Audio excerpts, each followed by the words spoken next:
Oh man, Sunday Overwatch absolutely delivering here at the Blizzard Arena. Welcome back, everybody. This next match is definitely going to be an interesting one. The El Clasico. Outlaws, I don't think so. The Houston Outlaws go up against the Florida Mayhem. The Houston Outlaws, new and improved, same players actually, just looking really good. A new philosophy, a new approach to the game that could set them on the road for a 6-1 stage. Yeah, you know, they have a fantastic Sombra player. They decided to get him off of the bench to come in and play Sombra. That's look at that. Big brain play. It's worked, as they have moved up the standings in this stage. And overall, not as much of an impact overall. The Mayhem still struggling, 0-3. -10. Your boy BQB's getting all the ice baths he needs, fam. He is feeling limber and ready to go. But 3-1 already in stage 3. Houston Outlaws has rode forward this game, and the next ones are looking very much winnable. Linksa, fantastic highlight performances on that Widowmaker. Jake even stepping up, of course, and you mentioned it. Dante back in the lineup with that Sombra play that the Outlaws have been sorely needing. They finally found a Tracer player 1 year later. I mean, barring some crazy collapse, you think they win out.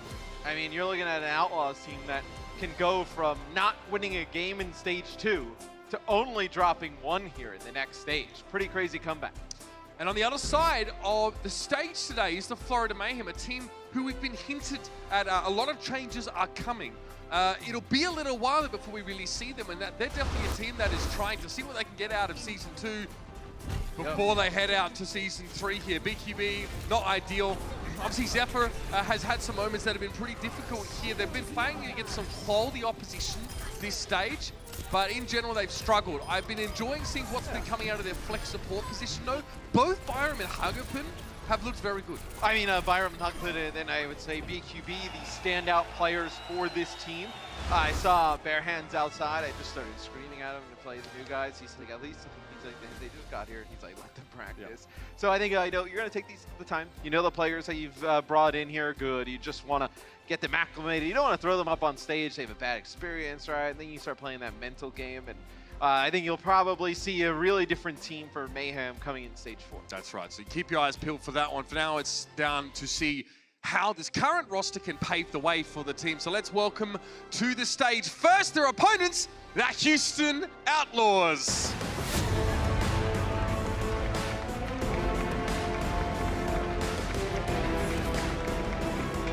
The Outlaws need an intro song. Something like kind of cowboy western theme song.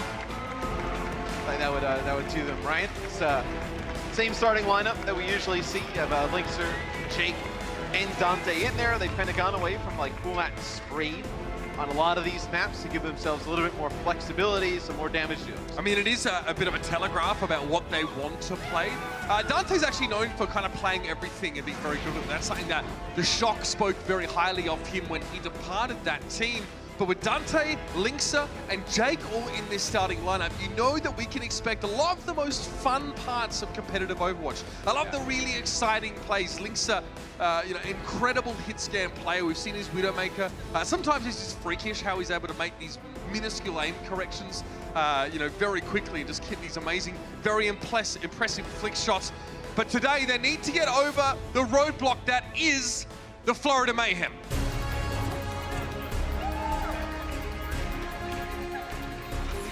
And they have had many opportunities to step onto the stage and try and deliver greatness, Matt. The fact of the matter is, they've not done that. And I think, and obviously, you kind of realize that they bring in a lot of these new players. Saya player, maybe we get to see him play some Widowmaker today. If Linkser brings it out, I still think, for me, you make a lot of these changes. You're not bringing these players in yet. You got to figure out what you got in Fate. Like whether he's like kind of the guy going forward, or you got to kind of consider moving some other pieces around. I don't think Zephyr really helps him out that much in terms of like, kind of bolstering his performance. Zephyr struggled in his pro career in the Overwatch League to make the impact. And look, I think it's a huge difference going from playing with like Space to playing with Zephyr in terms of, just trusting that Diva player to be in those positions at the right time. Here's a matchup that I'm interested in personally. Raucus goes against Huggerpin in this head-to-head. Huggerpin, like I said, has been a bit of a bright spot for the Florida Mayhem. Whereas Raucus, obviously, real veteran player, been around a heck of a long time, has represented the USA at World Cups on multiple occasions. these two head-to-heads, there are some interesting differences between them. You can see, especially in that assists column, is what I do find quite interesting. As Zenyatta, mind you, this is just for Zen. Raucus definitely less healing done, but more involved in a lot of the fighting. Anyway, let's check out our match set presented to you by Toyota. Ilios, our first map. And then you got Paris coming after that, so 2 maps where you can play a lot of damage dealers at the beginning. Then you go over to Hollywood, which, you know, more of a 3-3 style of game. You'll probably see just Sombra play there from the Outlaws. Maybe you see like Mac come in to give them a diva look if they want. Then Gibraltar at the end, it'll be interesting. You know, they do it time again. They've checked out of the hotel goat map. The Outlaws 3-2 on this map. Mayhem still looking for that first win here on Ilios.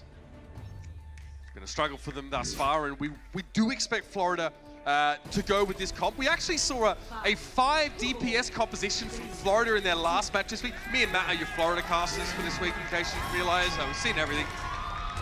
But they will go for much more of a standard setup with the Outlaws. Yeah, you know it. Yeah, bring out that the signature Widow, Farah, Sombra composition. I say signature because it suits them well, and they've been sticking to it. Get the Fate May out again. It's right now. Bring it back, fam. It's you have a Raucus who can land one of these big biotic grenades. Is that there's no, like, he's playing Ana as well to kind of try and protect Linksters with like a sleep dart or whatnot, but no dive tanks here for the Florida Mayhem as Hack comes down on a Zephyr. He gets quite low as you have the Wrecking Ball here to just contest the point, but they're not putting any pressure. Like, they're not kind of putting any pressure on Muma, not trying to like get the Sombra out of position. They do take the point, but still not a great spot to be in. There it is. First pick, it's Linkster finds Hagapun. He's got a pretty safe position to play from, but he is forced to drop down from it. Again, trying to play from as much of an off angle as possible. Okay, looks like Zephyr decided to stop by and say hi, but Jake just sort of saw him peter out as his engines didn't quite carry him all the way. He does go for the barrage here. He'll get Zephyr and his mech, and Fate goes down now. The Outlaws managed to flip the point amidst the chaos here, and they can contest. They've got a Farah, they've got a tank, and a healer to work with. You cannot let Jake just do all of this damage in the sky. Right now, Jake is accounting as he picks up BQB here. He knows Christian out as well as he's feeling it. He has accounted for 47% of the team's damage. That's almost half, by the way. Oh, talk about the flooded deadlift. You get a new name after that. Is Linkster switches off of Widow, goes over to Doomfist now. So you can play aggressive with the Sombra and the Doom, and then you also have all that poke damage from far in the sky. Big. Oh, they walked into it straight in towards a small corridor, and now Linkster gets to drop through. That is quite the grisly sight. Oh man. So, you know, Saya player, you know, you're not going to end up with any like type of pressure on this Farah because, like, he's got rally. You're not going to give the rally up for nothing. Like, you kind of sat on it, worked on it for now. It's the Outlaws, 62% of team fights with triple DPS. You see right there is a little bit of a knockup by Muma trying to get it into the rocket barrage, which he gave Jake the nano boost. Don't get any kills out of it though. Jake continuing to get damage in. Hagapun the only Nobody's one even shooting at him. Yep, Hagapun the only one. He can really interact with Jake, man. That's the problem. It looks like Zephyr's given up on trying to manage the Farah in the air, and now Chris has gone down. The Florida Mayhem have no choice. They have to stand and deliver. Get to the point. BQB realizes that Jake is now out of his operational range, and he needs to... What was that? He goes for the Graviton Surge, but he aimed it at his own team. The Houston Outlaws completely unperturbed by that display. Faker's taken down. Self-destruct over the top's able to claim Dante, though. BQB inside the small room. Hagapun chases Jake down and gives him the Sandman treatment. Then he gets a bubble. Straight on in comes Muma. Pile driver's there. Raucus, only player really around. Much chance of Boink doing much more. He brought Dante back into the fold, but that's about it. The Mayhem will flip, finally. Oh, man. You know, they have to use everything they had to be able to do it. You do have a Meteor Strike coming back, probably a Rocket Barrage. Not like dominant ultimates to come back here with if you're the Outlaws, so definitely is a winnable fight coming up here for Florida. Fate also switches over to Winston. I want the Winston against more of the damage dealers. Cleave him down. Now Jake has Barrage. See what they can get with it. They get a hack on the Zephyr, and then they're going to just blow up. BQB low as well. Resurrect here for Jake. Which means that the Outlaws are still looking good. They lost Dante. That's about it. Still working with 5 players. And, oh dear, Chris! I'll turn to a Lucio Pancake. Linkser will be put to sleep briefly. Again, Hagapun is getting involved with a lot of these sleep darts, but there's not enough to hold back the fury and fire that the Outlaws are bringing. They'll have the point back now. Fate will sit off in a side room, waiting in the wings, literally, for his chance to try and contest the point. Zephyr taken down. Linkser sends him over the edge. Now Chris on the try and challenge, but Jake hits him with the air shot. He's out there skeet shooting, and a fire to Mayhem. But there's much left to bring to the table. And here's my question, Matt. Yeah. We see a lot of teams that try and play the Sombra into these multi-DPS compositions. We know the Mayhem can do that, but no inclination to switch that way. It was weird. They don't really make any adjustments outside of having Fate switch over to Winston. Jake finishes with 14 final blows. 14 out of the 25 final blows for Houston comes from 48% damage still, by the way. Yeah, 46. Dropped a little bit, but I mean, man, what are you gonna do? You know what you're gonna do? You're gonna play Brig, smile. So the Mayhem have made some changes. You'll have Saya player play the Widow. Fate gonna play the Wrecking Ball. The issue is you're gonna have them come out with triple support. Boom on the Orisa. Linkser playing our good buddy Torb. He's off to the Foundry for an honest day of work. Torbjorn is in. Where do you go with the... okay. Don't need my analysis to tell you that is not the proper placement for the Torbjorn turret. Maybe some of the Torbjorn players I play with at home need to know that. I see some of their turrets. The Outlaws, I think, were expecting... You get some cover here for the far play, but no, they switch off that. Yeah, they're switching. The Outlaws were expecting more of a tank-based composition for the Mayhem, so this has definitely surprised them. They'll make a very quick switch, though, and just go for a similar composition, except instead of the Wrecking Ball, they're going to have the Orisa. Being able to stay on the point with this setup is pretty important. And we actually saw the Seoul Dynasty play a similar composition in their match against the Spark. Okay. Zephyr, actually, all right. Both Jake and Boink down. Florida benefiting from being able to set up on the point first here, but Linkser puts in the bed finally. I mean, he's eventually going to start hitting these shots, right? I mean, get a res here on the Zephyr as Saya player was on the Widowmaker, but actually switched over to the Hanzo. You wanted the Hanzo to potentially break that Orisa shield with the Torb turret behind it. Hagapun gets hacked, not able to use a grenade to help himself or sleep dart. He gets eliminated. He's just mobile. He's not mobile enough as Ana to get away when he's descended on by Wrecking Ball and Farah combination. Fire, man. Jade looking very good here on the Farah. It's I think that the Houston Outlaws probably realized like they were not going to get there as a 3-3 team. And it's like, let's just play into our strengths. Like, you see the Hunters do it. Like, it's very difficult to do, but you may as well. I think this whole thing, though, is built around, like, Dante's Sombra play. It's very, very good. And then Jake and Linkser, like, they can play a lot of, like, really difficult heroes at a high level. Fake attack, not able to roll onto the point. Zephyr now not going to be in the sky. He wants to play Tracer here, so really respecting the Widowmaker of Linkser. Saya player also switching over. He fancies the Widow. I mean, there it is. There's the first pick off. There's no travel time on Widowmaker. She is a hit scan hero, not a projectile one like Hanzo.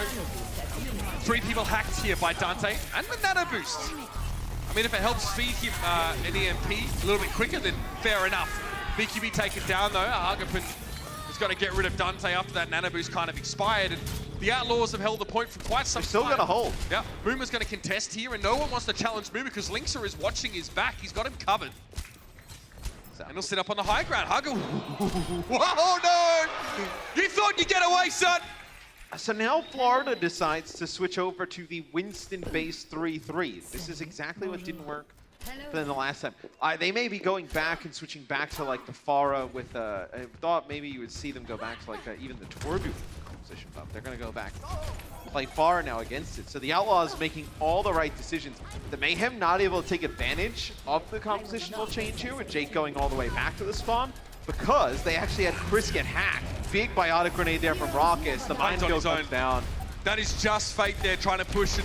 Well, we've got 4 heads on the Outlaws' turn to deal with him. Florida sent him in on his own. It was a mission that was destined to fail. Oh, no, Jake. Almost got him. Zephyr put to sleep. Wouldn't have been able to take action and get out of the hole if he'd been booped that far. Now the D-suit. Mooma.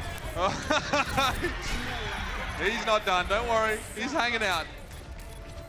He's playing an off angle here, and Agapin avoiding him. Fate wasn't 100% certain where Linksa was. Grappling hook doesn't quite find the mark, but the bullet does! And the Outlaws now are just trying to finish this one off. 99 to 50. He got it this time, Jake. Nice conk, and there it is. The Houston Outlaws will take away Ilios. Playing that DPS-based brand, and Outlaws fans could not be happy. Jake absolutely dominated Ilios. Out of the 44 final blows for the Houston Outlaws, he comes up with 20. Finishes with 36% of the team's overall damage. The Florida Mayhem had absolutely zero answer for the Pharah play. We'll see if they can come up with one right after this. The Overwatch League is powered by Intel. Game, record, stream without compromise on Intel Core i7. And by Omen by HP, the official PC and display of the Overwatch League.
Never die.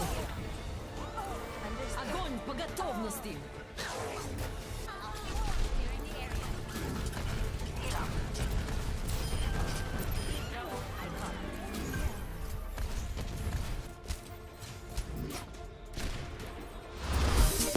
Welcome to Assist of the Week, presented by State Farm. The Houston Outlaws had a difficult task against the dominant San Francisco Shock, but on map 1 stole a fight with Raucus's Bionic Grenade dropping right in the middle of the entire Shock team, giving the Outlaws a decisive fight. So look at that, Sleep Dart, no Matrix. He walks up and Bionic Grenades the massive San Francisco Shock players. That is some great on a play from Raucus. Isn't this team an enigma, man? I mean, they struggle so much for the first half of the season, and now they're just banging these wins out, maps and series. There's your star of Assist of the Week, it's Mr. Raucus. It's like I feel like them and the Dallas Fuel like just can't be like both teams in Texas just having a good old time playing. Like it's always gonna be just one of them's cleaning the other one's off. Is that town ain't big enough for the two of them? Ah, that was some kind of outlaw joke. That's what we call an alley-oop, my dude. Yeah, there's one guy to our left over here who laughed. Everyone else was just silent. I'll take that. You've had better. I'll take that. We expect better. Now somebody's laughing at the fact that nobody laughed in the front. But Paris coming Does up that next. count? I can claim that, right? Yeah, it's debatable. Laughing at me, laughing with me, it's the same thing. Paris coming up next. More damage dealers to be played here. Mayhem struggled on this map historically as well. This is what the fans want. They want the Boink Reaper. That's what they all came here to see. The Boink Reaper plays. We'll see what the Houston Outlaws decide to play on offense. Mayhem on defense, they will go for a Winston-based composition. No Zen in play. They'll have Hog open play the on of because you're kind of worried about Dante's Sombra. And then they'll play a Sombra of their own. So trying to cover the base of damage dealers. The only thing that's interesting is the inclusion of the Zarya here. Like usually if you have the Winston, you'll play the D.Va with it, even on the defensive end. What did Florida lose out on not having a needed? I mean, you just lose out on all that defense matrix to be able to protect Fate in the front. I mean, he's going to have his personal bubble, and then he's going to have another, Zarya bubble. But like with a Hanzo in play, like if he gets hacked and cannot get out, like they're just going to burst him down. Yeah, so Florida only have conditional damage mitigation. Like they can only stop damage if it's going at a certain target that Zephyr's bubble. D.Va can just indiscriminately cancel out projectiles And hit scan shocked with that defense matrix. If you're the Outlaws, like, why not just go back? I mean, you could play Reinhardt Zarya, but look how much They just gave up all this ground. Raise the white flag. Wow. Chris down to Linkser because they gave the snipers from the Outlaws space to work with. But the issue is because you have Fate pushing forward and nobody can go with him because you're not playing D.Va in this scenario. Fate was put to sleep there as he hit the ground, so yeah, sluggish he would be. He just stood in place. He knew it was already over. The Mayhem have to shore up their defense on this map because they're operating on multiple misconceptions about how their compositions work. But like Zephyr cannot really. So now you play D.Va. So now you bring in D.Va here. Maybe just like a miscommunication, or they weren't sure which strategy to run there. You have to remember, Fate is a new member of the Mayhem, so Dragon Strike goes in, Chris barely makes it through. Fate now going to get that nano boost. He's going to see what he can get done. Link's able to find a pick there, and Jake is a hunting. BQB runs headfirst into that one. Didn't realize it was coming from above. And now Jake will be looking for a barrage here, but yeah, Sire player going to shield himself up, and Zephyr has a defense matrix, so a lot of that damage can be mitigated. He still wants to stay. He wants to commit, though. Nano Boost has helped him out, and he's noticed that Fate was hiding in the corner. Here's an EMP, though. 3 players caught out by that one on the Florida Mayhem side of things, and BQB got, well, no one. Like his EMP works. Yeah, the EMP saves, though, the Florida Mayhem. They do connect with a few, and they're not able to go back and re-engage. A Saya player will have a rally. They get a sleep dart here on a Dante. Just waiting for everybody to come over. But this is what's going to happen. They're probably going to play Linkser here on the Zarya. Yeah, you're gonna play this into the Winston. You're gonna, because what you did now for Houston is you knew this wasn't going to work with what they were running, right? So basically, you're forcing them to switch off of the heroes to reset ultimate economy across their board for the most part. At the same time, Houston persists with that composition to force Florida to use some ultimates just to keep them out. But now Florida uses rally, right? Houston can just backtrack this if they want. They can just try and kite it. Or they can just run into it to try and get some ult charge. But you see, they just start backing up right away. So they kite the rally, and to the back line. Get a pick. Who's going to win? One invisible girl or one Rocky boy? Hoggoblin just comes with a big kill, though, on a Raucus. He doesn't kill Raucus. The push starts coming the other way and quick. Now, there's definitely a sense that the dam was about to break there. Good save, Hoggoblin. Hoggoblin doesn't get that kill. The Outlaws probably start to push. Florida probably feels they have to invest sound barrier, and then, you know, the Outlaws lose the fight, but they're looking very, very good in the next one. Nano boost on the cards here. Fate likely the recipient. Build himself up a shatter. Here we go. The Outlaws are set up here. Uma not going through that doorway yet, waiting for the rest of his team to establish this high ground. The next room is not high ground. And Dante playing from an off angle. He was spotted out by Chris, but Chris won't commit to trying to get rid of that threat. Muma down. Almost had a shatter, and definitely there's a sense the Outlaws are trying to build up a bank of ultimates here. They've already got 1 tick, but plenty of time, 4 minutes, and they're set up already now for the next fight to be quite big. Yeah, Dante got the hack gun to Hoggoblin, but just as he was using the nano boost, so still got that off. BQB with an EMP, Dante with an EMP. Who can land this EMP better? Boinko ways away from that sound barrier, so no chance of using that in this fight. Okay, Dante's in the back left corner. You can see him just at the edge of your screen. He gets a manual hack on Sire player there. Trying to shut the Brigadier down. Muma, party grenaded. Doesn't fancy hanging around for this one. They're able to disengage after BQB gets the EMP, but they're down a player. Interesting, they still want to commit to this one. They go for an EMP. They get rid of Zephyr. Caught inside the Graviton Surge, and the sound barrier for the Mayhem's going to help smooth things out a little bit more for them. Fate catches movement with the Fire Strike in. You have to question Houston's decision to commit further to their fight after losing Jake.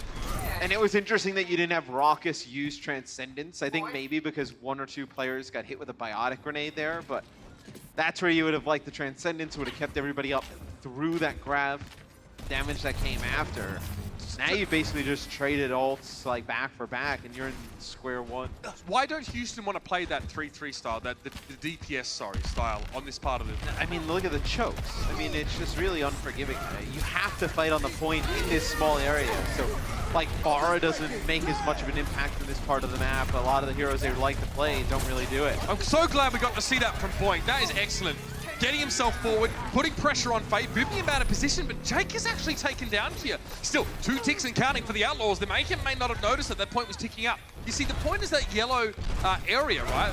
There's a ring around it, but we see a lot of teams stand outside of it and forget that they're not actually on the point to contest it, because you can be on the same level, but if you're around the edges, you won't be able to stop capture progress. So Florida gave up another tick there. 2 minutes and 12. Rock's been holding this Transcendence for a very long time. As they come right side, now they're going to cut back mid. I think he's maybe he's just programmed to see the grab and he's go. He's waiting for them to EMP. Boomer's going up to get aggressive. Yeah, here it is. Yeah, Boomer and Jake got caught by that one, so Raucus absolutely getting value out of that Transcendence now. There's an EMP for Dante. Boomer's channel. They lose Jake again. He's so far up. Not sure if I believe he may have gotten moved there by Chris, but I mean, now you gave away Transcendence for nothing. So they will have a Graviton Surge in the next fight. Although this does make like target prioritization for Dante fairly easy, because if you're ult tracking well, you kind of have an idea they don't really have much outside of the Graviton Surge. Yep. So all he really needs to do is connect with Zephyr on this, and you're in a good spot. I mean, you have a grab of your own and you have Shatter. You'll learn Rally through it as well, so it makes it a little bit easier to prioritize who gets hit with this EMP. Just waiting for the opportune moment. Translocator in, EMP down. 4 players caught. Zephyr goes actually for a preemptive Graviton Surge here, but with his team's abilities negated by EMP, oh, there's no chance to follow up on the grab, and there's the Shatter from Boomer. Great connection. Fate forced away. Florida are going to have to operate with 4 players and a sound barrier here. Boomer just weathering the storm for the time being and blocking that Shatter as best he can. It works. Boink, caught out, briefly stunned. Fate is so low though, and Boomer wants to push up. The Houston Outlaws forced to switch to the old faithful. Not a fan of that comp, but they managed to get value out of it. It wasn't pretty though. It was not pretty for the Outlaws. They do complete the map, but only 42 seconds in the time bank. A lot of questionable ult usage there. I'll have to see if they can clean that up. As we will see the Mayhem go on offense. They've been better on the offensive side. We'll see if they can complete the map after this. Coca-Cola is the official refreshment of the Overwatch League.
Florida Mayhem doing a pretty darn good job to hold off the Outlaws here. Great first picks, especially isolating Jake and taking the Brigitte out of the equation.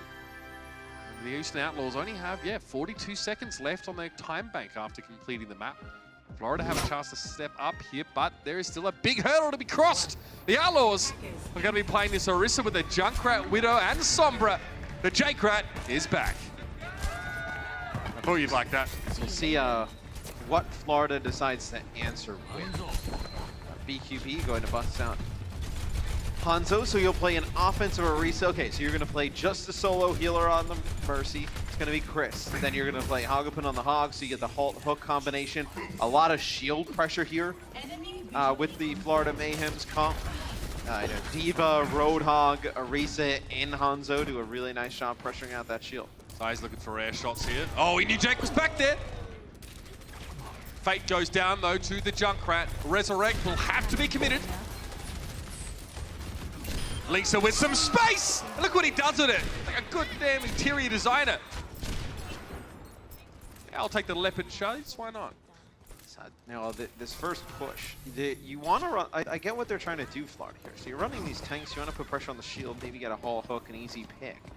But the downside is that you're just adding another tank for these heroes, specifically the Sombra and the Junkrat, to just farm up ultimate so quick that like Dante can get behind enemy lines. As long as he doesn't get like hit with like an off arrow or like hooked, he's gonna live. EMP here available.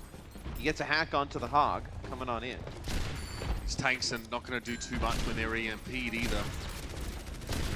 But Lixa needs to connect shots. Drake needs to keep the damage coming. There is a lot of health pools to get through, yeah. 4 players EMP'd, BGB being one of them. Hagapun trying to get away. He might escape. No! No chance to take a breather. But Saya player, amidst the chaos, is able to find an important pick. BGB got it! Took the second shot, but he still got rid of the tire. That was a close one if he sweat. Yeah, the timing was a little off. Actually, Muma had a halt there in position to try and get a halt into the Junkrat Rip Tire, but just a little bit late on the halt. He was so weak, I don't think he wanted to push forward and make that commitment. Lixa straight into a hook. And that'll be it. The Houston Outlaws don't really have any resources left to put on the board. Not for this point anyway. For Florida Mayhem, not nearly as fast as the Outlaws on point A, but hey, job done. Really 5 minutes 40. Really good comp here for the Florida Mayhem as they make it work with Hago playing the Roadhog, being able to use that Orisa Hog combination. Also the shield break potential. Now this will be interesting. You play the Orisa solo tank for the Houston Outlaws with 3 dive DPS. Jake on Genji, Link's on Tracer, and Dante on Sombra. So usually would not see these damage dealers combined with this tank, but trying to make it work here on point B. Lixa overstimulated, trying to find a target that's going to stand still long enough for him to get the damage down. The Mayhem are a little bit segmented right now. Fate sort of out here in the open. The rest of the Mayhem playing this high ground, staying back. Jake is down again. He's died twice in the space of 15 seconds. And Lixa now has to try and clean up. BQV down, but Raucus is missing, and now Muma has to sit back. Lixa so low, and he was sat out there with no blinks available. Muma will put up a shield and try and stall things out, but the Florida Mayhem, Matt, they are in very good shape on this point. It's an EMP that catches Chris Hagapun and Fate, but Muma's already down. Self-destruct, no one's really there to see it. The Outlaws are pushed off the point entirely. Link's very low as he tries to step up and challenge, and the McCree for Jake. He cuts through the shield, he gets Hagapun, but that's all we'll have for this one. There it is. Florida Mayhem. Really strong. They go one better. Great comp on point A. They transition into a successful point B capture as well. Florida definitely been racking their brains together. The Outlaws now have to make up a huge time bank deficit after the break.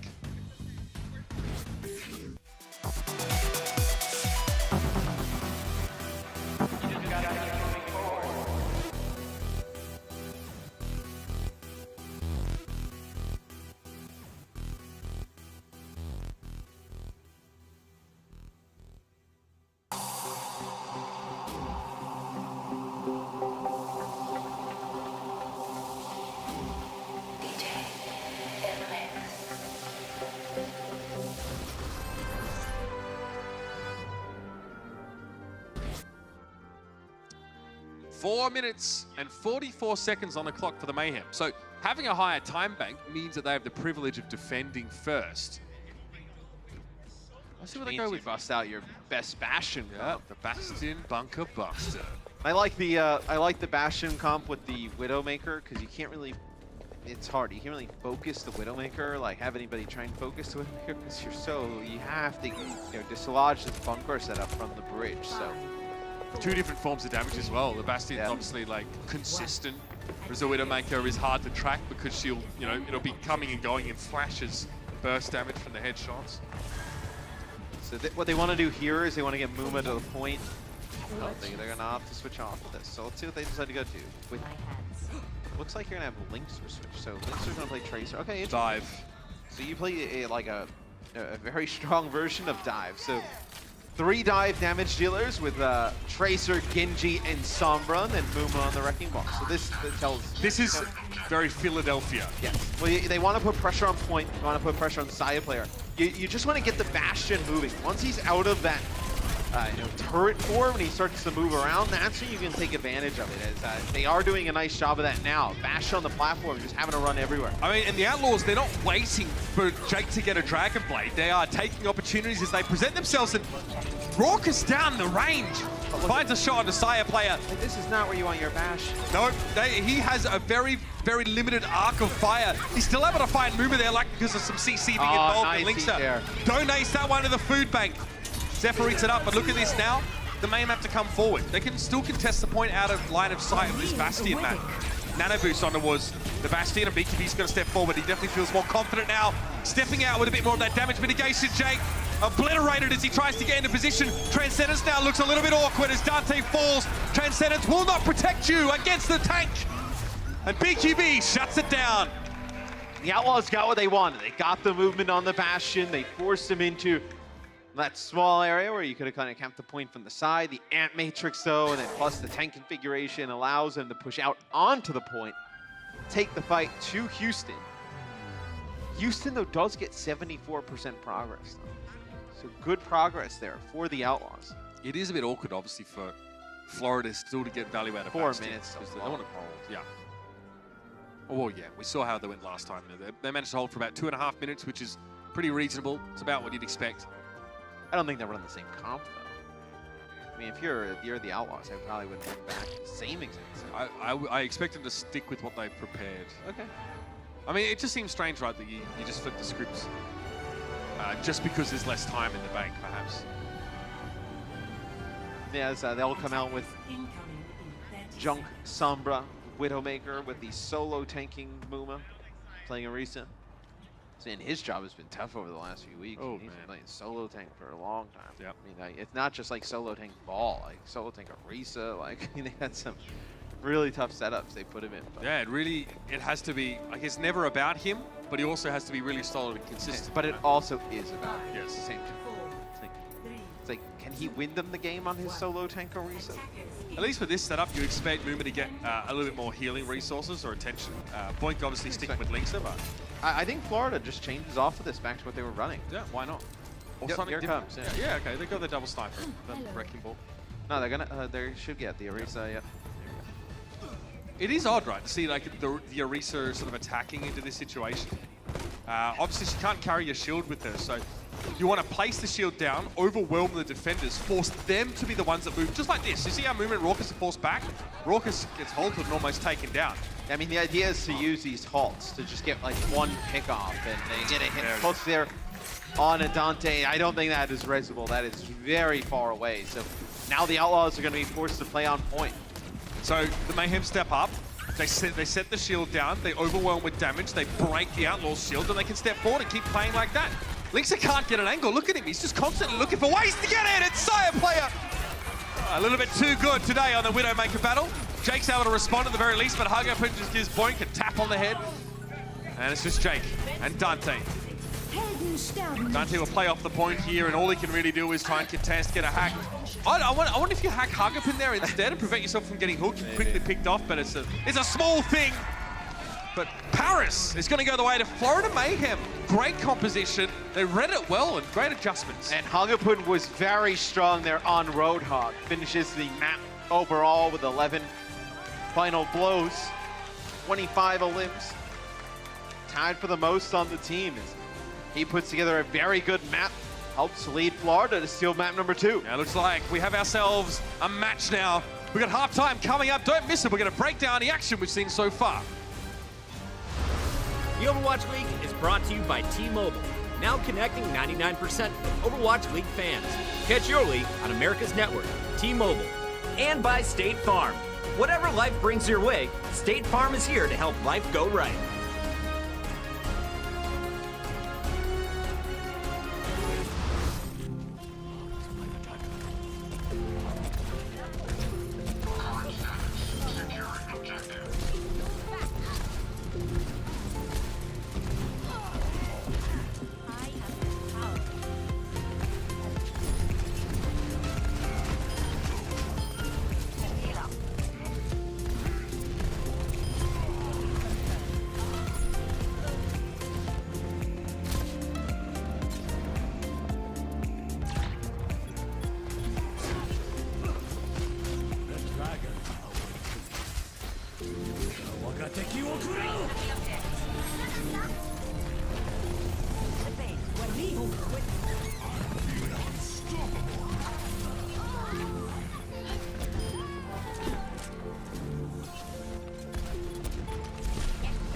Justice reigns from above. Securing trajectory. Apagando las luces. Rally to me.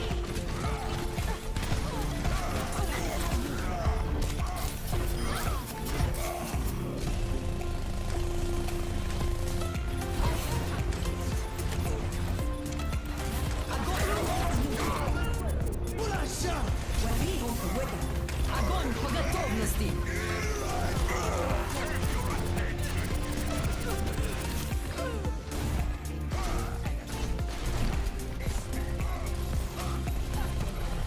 Apagando las luces. Always leave yourself back. Огонь по готовности!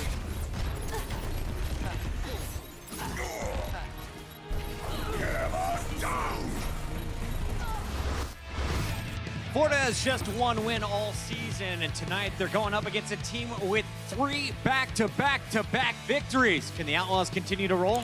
Well, so far, things are looking interesting at the half. Now, something that you may have noticed during that little play breakdown was I didn't say the score. And that's because for this segment, we have something special for you. We're going to play a game of Guess What Happens Next. We've had Doa in a room by himself for the last hour. He hasn't watched any video games, and we've put earplugs in his ears. So I'm going to grab him right now. Here he is.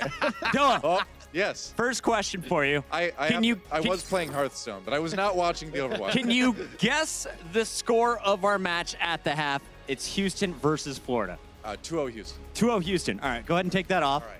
I don't want to touch your ears. Why not? They're great. Oh, it's behind the glasses. I would have destroyed your glass. All right, up there. You surprised? It's 1-1, though. It's 1-1. I'm doing great already. Okay, you're doing I'm great. slightly surprised. 0 for 1, but now let's get into the game. Let's start here with our first play. And Doa, we're going right. to pause this. I need you to tell me what happens. I really haven't seen any. We got a Torbjorn. Okay. Ilios. That's exciting. Links are on Torbjorn. Can we All pause right. it here? What happens next? All right, hold on. I'm looking at the alt percentages. Let's see. Is there a Risa on Houston? I feel like the It's Torbjorn is start of the just a game. The Torbjorn is a misdirection. I'm actually not supposed to. I'm guessing what's going to happen next is Muma is going to pull like 2 people into the pit. Okay. Okay, Torb is a misdirection. Let's play it out. Let's see. Oh, no. Not only is the turret That's off not the a wall, good they just play. run back into spawn after that. Okay, He was right. The turret was now I can see why it's 1-1. definitely misdirection. We're starting strong. Let's go to our was, yeah. second clip right now. Bringing them on up. What do we got here? It's Fate All this right. time around. Let's go ahead and pause it here. Doa, what happens next? All right, well, Muma's got the shield up, right? So he could theoretically block the Earth Shadow. Let's check the other alts. We've got Rally going with Jake. We've got Zephyr's already stunned. He's been hit somehow. This Chris is is some deep analysis. So no sound barrier coming in anytime soon. People are taking down I need an answer. Florida. 5 seconds. All right, Dante. Let's see. Linkster's dead. I think Fate is gonna get charged by Muma. I'm just going for it, man. Play it out. Good shatter. Fatty Just a Chatty. decent shatter. Okay, all right. It's so weak. But no no follow-up. follow-up, yeah. No follow-up. They get off the right. point. sad. All right, we need the That was answers a faster, point. say the That was just producer. kinda Let's go tragic. to All right. our I'm third gonna go clip quicker this right time. now. Up next, we got Jake It's on hard the to watch on big Junkrat. screen. Oh, it's the tires. And the going in. tire's out. Let's pause it here. All right. Oh, What happens BQB. next? He's one of two things. He's either going to shoot it with an arrow or he's going to die. I'm guessing he's just going to die. BQB just gets blown up, man. BQB gets blown Dead. up. It's the end of the line. Survey For says- BQB. He blows He up the blows- tire. Oh! The hero BQB. You know, I said it was going to be one of two things. That was impressive. All right, Josh, Really can you hold impressive. up this next play for a host it up for me? Host it up. Absolutely. What is the next clip? Oh, it's Jake on Genji. Still 5 minutes. The defense He comes just, out. Right. just switched Just heroes, like- by the way. Just switched heroes. What happens next? He gets hooked by Hagopun. Does the call the Hagapin play. hook come in? Does it? Does it? No! He didn't crouch fast enough. Switch That was a problem. It's a tough and then game. immediately gets headshot. It's a tough game. difficult. Final I've heard Genji has play. the ability to deal with that This kind of one thing, but I'm is not- coming from the healer. First of all, can you guess what hero Hagopin is playing? Ana. Wrong. Let's play it. I'm terrible at this. All right. Here's Dante on the Sombra. Where's Hagopan? Okay, he's on the Roadhog again. All right, Dante on the Sombra. Why'd you ask me what hero Hagopan? I'm trying to give you a lot of hints. Noah, what happens next? He gets hooked. Is he right? Is he right? Right-clicked. He gets hooked. Yeah, he got one. Noah got one. Thank you for And putting an so easy one at the did end. the I Florida appreciate it. Mayhem. They are currently up 1-1. I call it up because no one expected this. Everyone expected Houston to be it's rolling. a win. Even is a win. When Florida's even, they're winning. Let's get the prediction here from you guys, though. Florida, they have new pieces coming in. They're playing with some old guard right now. Do they have what it takes to upset Houston? They just pulled off a big win on Paris. I don't believe it. I'm sorry, Puckett. I think Houston's probably going to close this one out 3-1. Josh? I made the I agree. mistake you did last series. Do we have any Florida fans in the venue that have faith? Yes! There's one. There they are in the Oh, corner. there's a few of them over there. Wow. Keep the love coming in the chat. We'll find out if the Mayhem can stop Houston. Coming up is Game 3 after this. And when it comes to in-game communication, if they say some words in Korean, I understand like some of them that have to do with the enemy or some abilities or something like that. 처음부터 게임 많이 하고 서로 이제 얘기도 이제 영어로 많이 하려고 하다 보니까 언제부턴가 이제 좀 자연스럽게 친해지게 된 것 같아요. 이미 많이 친해요.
Team up for special attack.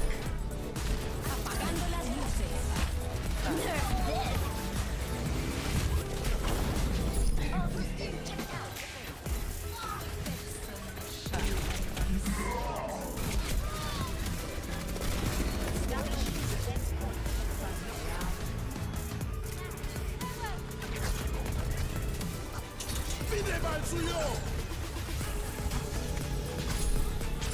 وليهم قوتك.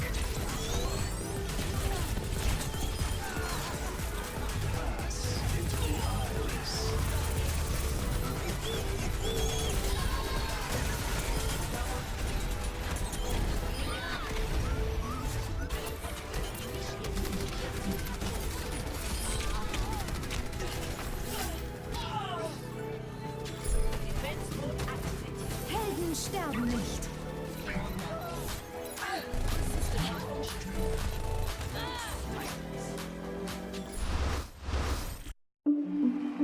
It will be an 0-7 stage for the Houston Outlaws. The Houston Outlaws have become the 4th team to conclude a stage without a win in the Overwatch League. If you go 0-7, it's usually because like there's more than one thing wrong. We ended up like changing our roster a few times throughout the stage and changing our strategy a few times throughout the stage. It's just like a necessary thing as a team sometimes to like make mistakes and to find out what is working for you. We just weren't quick enough to find the right thing, and it cost us. Going onto Twitter like after the games and seeing like the feedback, not only from the fans, but just from like also the haters. Outlaws are not going to win a game in stage 2. I heard that one before. As much as I want to win, I know our fans want to see us win too, and knowing the fans would be like let down too was it hurt as well. The Houston Outlaws, I mean, you got a break. You got some time to rework things, so look forward to stage 3 at this point. I think for most teams it could have been a lot worse and could have snowballed into something worse. But for us, it was more of like a wake-up call, and I think we all used the break really productively to turn things around. Over the break, I would say, from my perspective, I actually took it as like a really deep learning experience. I haven't failed as bad as like going 07. Like that's like one of the bigger failures of my life, I would say. It kind of changed my mindset to be more about process and less about the outcome. There's a big shatter! Oh, they did it again! Hack the world! I went home to visit my family. I took the longest break I've like ever had away from a PC. And then when I was able to come back to LA, my head was a lot more in the game. This is the Outlaws' day. The Houston Outlaws defeat the San Francisco Shock. We learned the hard way last season that map differential always matters. So I think being in the hole right now, it shows that it's time to be cleaner than we've ever been before, better than we've ever been before. Jake again finds the angle. My message to Outlaw haters is keep doing what you're doing. It's not working very well. They are the story of Stage 3 for me now. Outlaws look like a whole new team. Just keep hating because I like being the underdog. I don't mind all the haters. I think it just powers us more. So please do it.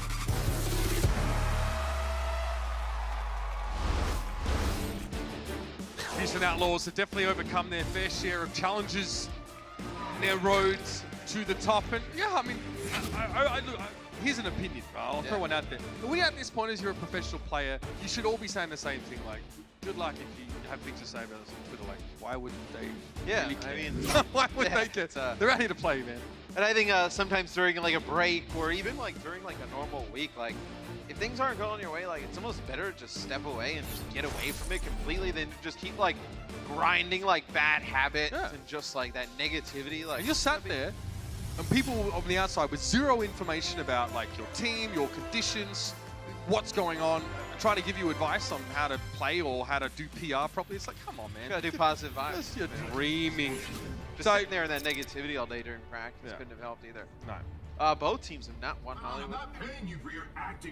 Both 0-3, so somebody will win. Well, likely there will be a winner. Now I jinxed it. It is possible to draw a hybrid map if neither team is able to take the objective or both teams fail to cap it on the extra innings. What a defensive setup here for the Outlaws. Doesn't look very defensive, does it? No. Doomfist, Farah. Winston, Doom, Go Sombra, I love the defensive Farah though. Like, we saw it on Eichenwald a bunch. But this map, there's so many good like sniping positions. Are you going to see like attacking Widow on point A? That's a bit abnormal, would you say? Yeah, or you can play Bree. Like, you can play Bree here. Matt is not sold. Let's see if we can convince him. Everybody. Florida Mayhem out of the gates. They are playing the 3-3. Dante forced to translocate after only getting. Oh, changes are coming. Yeah, they're gonna switch. Sire player Widow McCree. Actually, that would be quite scary. You can play the Roadhog comp again if you wanted. Go for like a. Yeah, buddy. Yeah. Okay, so they so they'll have Fate play Winston here as well. So Winston playing BQB on the Brigitte. Lynx are switching to Hanzo, almost preemptively perhaps? I mean, Jake's okay here. Like, with the building in the middle of this point, you can break line of sight from the McCree quite easily. The Hanzo switch is great. I mean, that's excellent foresight from Lynx to see this coming. The Hanzo's good against the Winston, and then also like Hanzo, at that medium range, definitely put some pressure on the McCree. Are you still sold on it? So we see Sire player come in, pick up some kills. That kill though on that they just got on the BQB could be huge. This can be save them. Jake caught by the flash though. He's able to avoid the shot so far. He's going to go aggressive. Barrage at point blank. He gets the kill, but Fate will punish. But it's a kill on the BQB. You don't have that burst healing. Now you're going to allow other players to get back in. Fate's not going to get out. Is he? Drops the bubble. Dante is obscured from here. EMP. Drop it down now. Hugapin's in trouble. Yep, that was always going to be the first target. The Brigitte to the second. Dante goes as far as he can and then leaves the rest up to Muma and co, who will push forward now. Zephyr look like he's going to get desuited. Muma tries to turn his head away from Sire player, probably to try and avoid being in a headshot hitbox. Jake, 2 on the Doomfist as it returns off the Farah switch, and looks like Muma's going to be switching himself. The Outlaws withstand. They could play like a Orisa Junkrat here into this. So here's the Orisa. Looks like maybe Jake did not have enough time to get back and play another hero, but they'll stay on the. Wow. Yeah, I guess he's not going to bring the Farah back, is he? No, he wouldn't bring the Farah back. If you bring anything else in, you'd play like Junk and play like a counter dive with the Hanzo, the Junk, and then like Sombra still in play. This Dragon Strike could be nasty. Florida probably feel like they have to rush the cafe again at 6. Dragon Strike could completely ruin that plan. Dante, 404 not found as he tries to get the hack. Can't quite connect. Jake now going to rejoin the rest of his team and try and punish the Mayhem, who again have rushed into the cafe. Jake down. Linksa already let the Dragon Strike go, and now he has to challenge Sire. He's 3 health. 3 health in a dream. Sire player opts out of that head-to-head, actually. Doesn't fancy it at that range. Plays a safe option and returns to deal with Muma. Nah, I think you'll see changes here for the Houston Outlaws. Don't be surprised if you see, like, you play like Brian Zarya, Sombra, or you gonna have Widowmakers. He's still committed to this solo tank line. I mean, take a look. Let's see what happened here. Dragon Strike didn't quite go off the way I think that they wanted it to. Oh! He got knocked up! He went through the roof! Not ideal. That is unfortunate, but you see what the idea was and just didn't really work out. Man, they're putting Muma in like a really tough spot, though. I mean, all they have to do is put pressure on him. I mean, all the extra healing they have as well. You got Sound Barrier here for Florida. Saya player moves away from McCree. You're not going to play McCree into Widowmaker on this point of the map. I wonder how important Sound Barrier is going to be. These teams are playing more pick-based compositions right now with the Widowmakers. See how much of a team fight we actually get out of them. Oh, Saya player, come on! He was not ready. Not expecting it, perhaps. Jake went deep for that one, and he's going to be in trouble here, though. He needs to get a bit of shield from doing damage, and Agapun is evading him. Jake will get what he wanted. In fact, now with the health pack, he might have been able to turn around towards Chris. He is! Mayhem. He's gonna respect the Jake fist. Oh, give me some heals, fam, I'm up here. Yeah, they're gonna let Boink get some healing on him as well. Get closer towards another Valkyrie. So, you know, this composition though is interesting. It's like you mentioned that it's a pick-based composition. Like if Saya player's not able to do work here against then what can Florida actually do? Yeah, it's kind of like pretty low on the damage output. Like you don't have a Zen, let's say, in this type of situation. You can't play Zen because they're playing the Doom.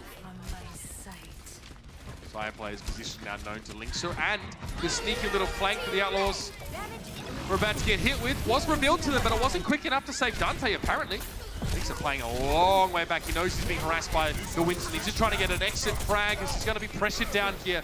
Jake's doing work, though. While all this attention's being focused on Linksa, Jake's able to get some kills, but Fate will chase. He will expend the Primal Rage in order to get the extra jump, but Jake is trying to get the flank on. Trying to spawn camp Saya player. Will he get back in there? He will. Jake knows he's in trouble. He is in a world of trouble. He will fall. Muma now is going to go to Winston. Let's see if Jake decides to stay on Doom or swap off. Yes. A lot of different variations of solo tank compositions for the Outlaws. You know, you have Muma now who can put pressure on the Saya players. Linksa can as well. You don't have a lot of cart presence outside of the Winston and the Brig. Really, you're relying on Brig. And with Fate, when he's normally diving, trying to engage, you just have to hope that you can cause enough eyes to get turned in your direction. So Saya player can get 3! All right, we'll take that. 2 minutes on the clock here for the Mayhem to finish the map. So far, so good. Another change here from the Outlaws. Muma switching for the Reinhardt. Linksa, Zarya gets caught. You make this change for the Outlaws to try and get them to swap off of the Widowmaker here towards that final stage. We can take a look. Saya player's POV. Oh man, I mean, his Widowmaker's awesome to watch. All last year. Double headshot. Oh my gosh. So sick. What a monster. So they stay on this composition for now, Florida. It's just if you lose this fight, you have to switch to your own Reinhardt base comp. Fire player with the off angle though. Florida kind of wanted to get engaged on to give this kind of space to the player. That's just remarkable. But look at the peel that he's getting. Where's keeping him alive? When he could just stare down a charged up Zarya and not really blink. Outlaws now have to hold out for another minute. Florida Mayhem are very close. They've had the CP for a while. They just had no position to use it. Now another infrasight, so it's not like Dante can hide and make a play. You know where it's coming from. Oh, Jake gets headshot there by Saya. Okay, it has to be an EMP now. There needs to be some sort of intervention here. Saya player keeps working the off angle. Boink's in deep trouble. Needs to avoid these shots. Not an easy target for Saya player to hit. To the skies he goes. Another attempted Boink. Boink around a corner and he chases him down. As soon as Sire Player gets you set, the Hunter will not be deterred. It's another one for Sire Player. The Widowmaker action is real. And so are Florida Mayhem's chances of winning this map now at a completion on Hollywood. Oh man, that was so sick there from Sire Player. Really took over the game from point B to C, and then even once they unlock the payload on the Widowmaker. We'll see if Houston has an answer for it after this. Coca-Cola is the official refreshment of the Overwatch League.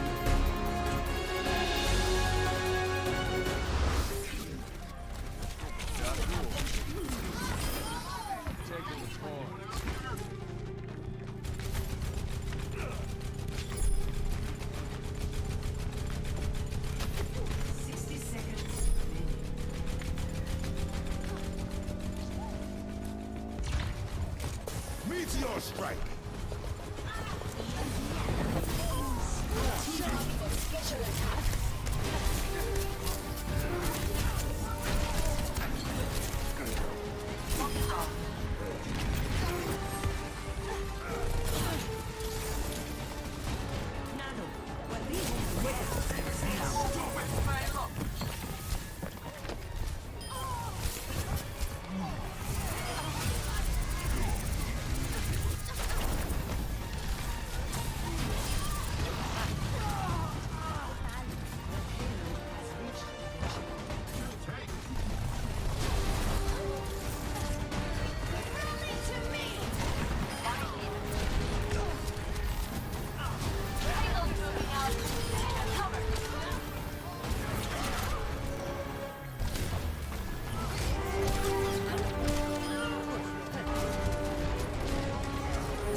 Wasn't someone saying that we're coming into this game that had stats? Is that what I heard?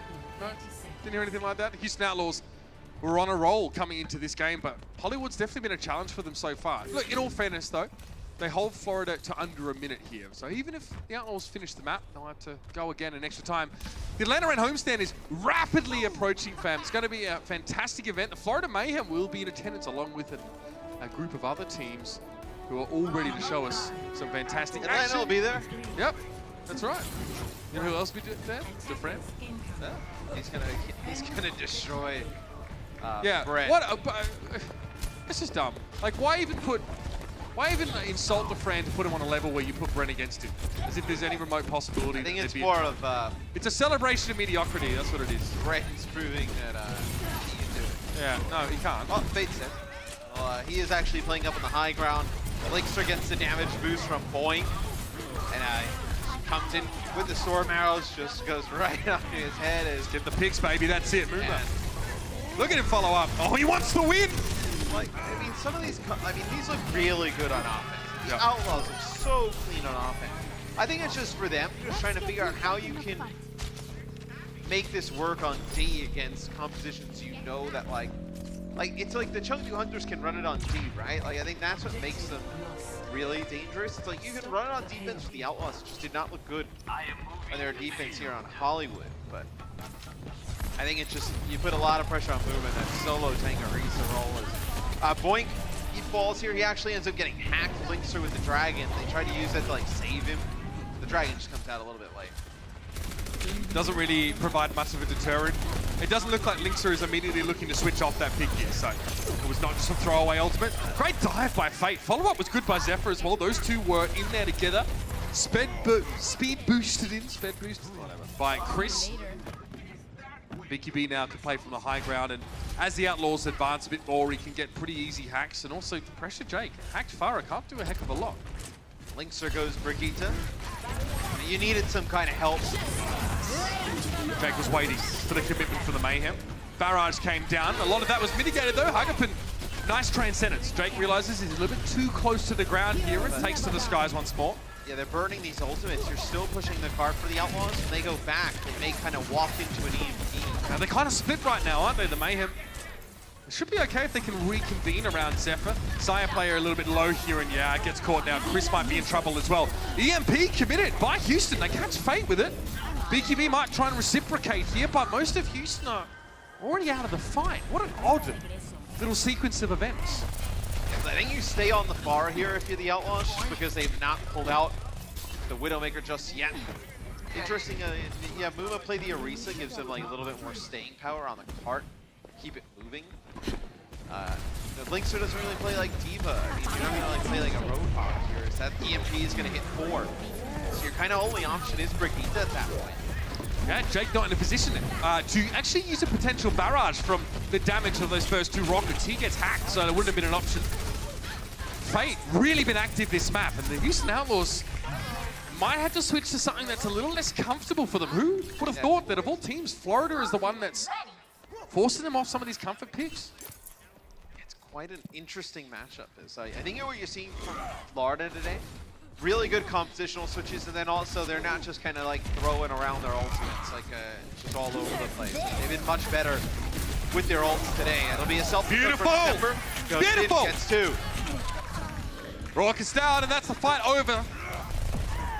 Zephyr gives a good account of himself in that fight. The Florida Mayhem very pleased to win a fight with only 1 self-destruct. That is such a cheaply won victory. Let's see how he sends it out. Can't argue with that. Muma got stunned. Yeah. Yep, that was the Brig set up there, so do have to give some credit to Sire player. Jake now on Brig, you get Linkster on Zarya here, so now you have a slight advantage in terms of comp. The issue is that you're so far behind in terms of ultimate. Jake's living the dream. Nano boosted Brigitte. Nano was used just to save his life. Yeah, but they have Transcendence, they have Rally, even if they needed a sound barrier, like, so many ultimates. We've seen this fair bit in this series, Matt. Jake on the Brigitte actually getting picked off quite early. He was saved for that time, but it was at the expense of a nano boost. And the Houston Outlaws are gonna stop. They are running out of time. This is a long part of the map, and they only have 2 minutes to spare. This next fight, though, looks pretty good for the Outlaws. Grav plus EMP, potentially a Shatter. Gotcha. Dante has to make sure he either hacks Chris or connects with him with the EMP. If they get aggressive, because they want to, if they get aggressive, maybe you pop Primal, you can force that EMP out. It'll be the grab that comes down. With the follow-up, it has to be there. Fate went for the Primal Rage to make it hard for Houston to get there. He was put to sleep briefly, but eventually he woke up and he was very hangry. Yeah, but this allows them to build up Rally and Transcendence. So now you can play all these supports, I don't want to say out in the open, but a little bit closer together where you may not be worried about getting all of them hit by an EMP. Jake gets hacked here and on the Brigitte. He's out of position too. As well, yeah. Has to be a sound barrier. The Houston Outlaws, they are having to react. That's all they can do. They're trading out kills a fair bit. Hagapun and Raucous are off it up for one another. Zephyr, well, he can't do anything about this damage, can he? Linkster says, give me that ult %. So the Mayhem make it costly for Houston. And they will be ready for another contest here. I like this change from Hago over to Ana. Yep. For this fight especially. You know the EMP is coming. You know it's going to shut you down if you're a Zen. Make the switch. Try and be useful even if you are hacked. 3 players get caught by that hack, but the sound barrier still came out. Now Florida, they will get a chance to go for one themselves. Muma, that was a sick Earth Shatter, man. It all happened so fast, but then the Graviton followed up from Linkster by Muma. Man, oh man. Bro, he doesn't come up with that Shatter right there. Jake has actually slept before he could even get a chance to use Rally. He doesn't come up with that Shatter. Maybe the EMP turned around the other way. BQB still had EMP. He just didn't have a chance to use it because he was stunned by the Shatter. All right, so now we're going to see a mirror matchup between these two teams. Like one of the first times in the series we've seen a mirror. Is that this will be the Shatter. He knows they want to get aggressive. You're a god! This is so good. He knows they want to get aggressive after that sound barrier, especially after EMP. BQB lurking over by that little spaceship here. And the Outlaws, oh yeah, they know that there is still an EMP that they need to be concerned about. Raucous is still playing the Ana, so no Zen here to be concerned about. But the Houston Outlaws have to push. That means they have to push into this. 5 players caught by the EMP, and Muma is the first target. He is burnt down awfully quickly, and the rest of the Outlaws do not fancy their chances. Jake was stuck and had no choice. I wonder what they try and... I mean, you don't really have a damage dealer option here towards the end. Like, it's not a great point to run like a Widowmaker, or, I mean, really the only one you'd be looking at is like, you're gonna play like a Grab Dragon, but it does nothing against these big tanks. Rally comes in. It's the Mayhem pick up too. Zephyr, look at them pushing out the Florida Mayhem. The Houston Outlaws are now on their last legs. Last chance saloon, anybody? 30 seconds remain. Well, here's the tough part is you're so far away from completing the map that you can't really invest like the EMP and the grab right away. You almost feel like you do, because you have to win the point. Lynx are put to sleep here as he's walking on in. But if you invest both, most likely they win the next fight anyway. Lynx needs to get a chance to use his grab. He's been CC'd very heavily in this fight. Now he'll step forward. EMP though, 4 players caught out by that one. Dante the savior in this moment, and Lynx can use his ultimate to try and finish the map. Houston Outlaws, if they finish the map, they'll get a time extension. That's important. And the Florida Mayhem have one more chance, but wow, way to make it exciting, Houston. They leave it to the last moment, but it's not over yet. Both teams have grabs. Fate has a shatter. Maybe support ultimates here from Jake and Boink. Here's an early grab coming out from Linksa, but it's going to be one from Florida as well. Jake's a little bit low. Zephyr, he's struggling. He's in trouble. Oh, Fate comes to the rescue. Keeps Zephyr alive. Another EMP to follow it up. Jake is taken down. 3 players are hacked on the side of the Houston Outlaws, and Moomer's trying to stay alive behind the payload. Boink, he's in the mix, but what is he really doing? It's just Moomer now on the point. Linksa trying to work on his left-hand side, but what is there to be done? Dana boost now, he's put to sleep though. Fate getting harassed from the backside from Dante. There's a chance for another EMP for the Outlaws, a chance to save it right here. Moomer and Walkers are down though. Dante never had a chance to use the EMP. Stunned up, taken down. And that puts the Florida Mayhem in the lead in this series against the odds. This will be their 2nd win of the season if they can triumph here. 1 map away. And for the Outlaws, Matt, the pressure is on. Yes, you had a big sleep from Hagapun at the end. Put Moomer to sleep, who had the nano boost. We'll see if Florida can close it out after this. The Overwatch League is powered by Intel. Game, record, stream without compromise on Intel Core i7. And by Omen by HP, the official PC and display of the Overwatch League.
Coca-Cola is the official refreshment of the Overwatch League.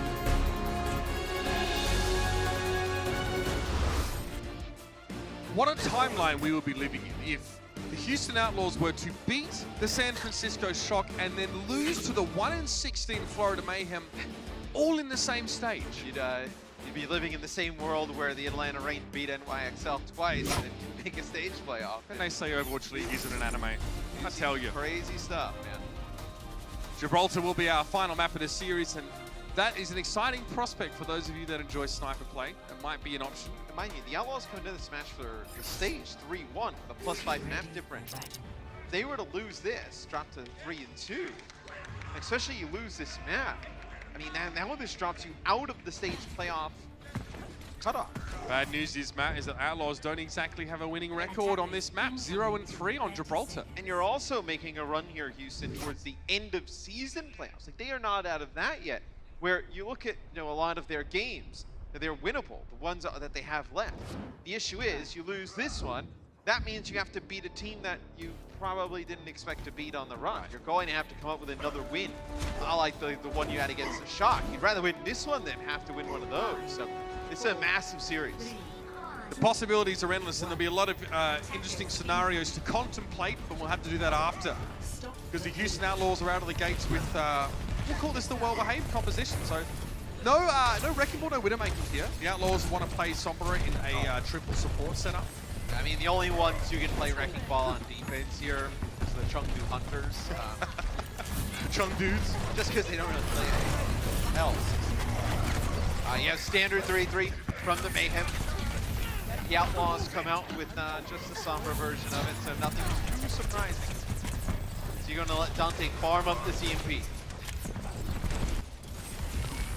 We're on the high ground here. The Reinhardt. The Outlaws have not dropped down to engage it. They've given all this space. They would have right there. They actually got a hack on the Saya player, but speed boost got him out right away. They hacked him, and then they actually hit him with a biotic grenade as well, but not enough. I mean, Florida, you have to be so happy. Look how much progress we've gotten without having to fight for it yet. Now the Outlaws have to go. Biotic grenade catches on to Chris and BQB. Chris's innate healing isn't going to save him there, but Jake is taken down by Saya player, and somehow the Mayhem, oh, they're riding some momentum here, surely. Linksa getting taken down here. Uma's going to get focused. Saya player is not going to stop. Hagupun is having a breakout performance here. I mean, let's not forget, Hagupun was on the London Spitfire last year. Yep. Obviously, a lot of stuff goes down in London where he doesn't finish the year out with them, but like that's the type of caliber of player he was. And he looked good on that roster. And he looked good. Now, Florida Mayhem have a lot to work with, in fairness. Linksa dying at the start of that fight means that BQB likely has a Graviton where Linksa will not if this fight comes to a head soon. If you're Florida and you start winning fights against this comp, you know they don't have like a diva to go switch off to, so you know this is what you're going to see the whole time. Dante, he'd like an EMP opportunity here. Here's that early grab from BQB now. Sometimes the early grab isn't the best one, but Linksa's able to get away with his life there. Great EMP just as the Florida Mayhem were trying to come forward and follow up on a little bit more. The Transcendence is there, but Muma gets rid of it. The charge on out, Hagupun doesn't survive. As soon as he comes out of Transcendence, he's done, but BQB is charged up. He's ready to rumble, and Linksa is not. He's piecing out. Without Hagapun's trance, though, they're not able to do that. He does not get hit by the EMPs around the corner, uses the Transcendence, keeps them alive through the Shatter. They'll take point B as the Outlaws are falling apart. And they're not going to let the Outlaws get away with this one. Awkward spawn for Houston. Houston have to stand and plant their feet a little bit, dish a bit of damage to their own, and it seems like they're thinking about hanging around a little. They have. They get Hagupun now as well, so why not push up? Why not set up a bit of a spawn camp scenario now? The breakout player for the Mayhem is in spawn. I mean, you gave up so much space on the first 2 points, Houston. Like, you need to play up here to just make up for some of that time. Make it costly for Florida to get out. Maybe they kind of blunder some ultimates. They don't use them in the correct order and you're able to win a fight. Then you gain another ultimate advantage. You keep that going. I think you just can't give up that much space here if you're the Outlaws. So much time, Matt. 4 minutes and 35 seconds. You could use like a Zephyr self-destruct to create some space. Yeah, you could force the Outlaws to engage on you if you throw a self-destruct out behind them. He's had a few good ones during this match as well. That's why Houston would rather play the corner and not further down. Here it is though. Graviton Surge connects. Linksa isn't caught in it, nor is Boink. And obviously Rorky's just going to opt to get caught in it so he can get that Transcendence healing. All right, Houston play the waiting game really well. Florida kind of force a fight. They want to start something up, but they don't quite get all their ducks in a row. Florida will have all 3 of their support ultimates for the next fight. Raucus uses the Transcendence there, and Jake not close to a rally. Dante didn't have the EMP though, at least. Yeah, but I mean, with the way Florida's been playing, I mean, you just have one of those players not get hit by the EMP, and you're in a good spot. Pago's did a nice job timing those Transcendences to be able not to get hit by them. Remember, Houston aren't playing triple tank, so Florida want to try and get aggressive when Dante isn't around, but he's here. Again, Hagapin manages to keep the team alive. Sire player, though, it's way too much burst damage. Fate, though, was able to take Jake down again. First pick once more is Jake on the brig. That aggressive start of play is hurting him. Lisa doesn't have a personal bubble for the next 5 seconds, and he was very, very low. He's forced to back away, and he can't keep Moomer alive. The Florida Mayhem, now they're really trucking. Zephyr does get hacked in D-Mech, though, so you won't have the Diva in mech. Potentially for next fight. You could just trade rallies here if you're the Mayhem. Trade rallies. Grab comes out, you don't have anything for it. Yep. Yeah, you can't eat that one, you can't shut it down. Crystal able to find Boink is nice, but there won't be much more there for the Mayhem. Playing against a Sombra composition, the Florida Mayhem do have to start the fights. They have to be the ones that engage. They can't just wait for Sombra to farm them. That fight there, they did not have a Diva in good working order. I knew they were going to struggle. Maybe you back away instead of feeding ultimate percentage there. What do you think? I mean, they rally. What do? They rally into you and they speed boost at you, and then you just kind of stand there, give up even more ultimate charge. Like, at least if you rally, you try and make it costly. Everybody gets What an EMP. That is perfect. 2 minutes 24. That is 2 minutes shaved off of the clock since the Florida Mayhem managed to get to this part of the map. Houston are really starting to dig their heels in now. I mean, they really, honestly, they really need to prevent Florida from finishing the map at all, because their attacks on some maps have looked really average this series. This may be Florida's best fight coming up next. Why is that? You'll have Grav, you have a Transcendence to match their Transcendence, and the Grav that if Linkser gets it, and you'll have Shatter. Probably your best combination of ultimates you're going to have with the next 2 minutes.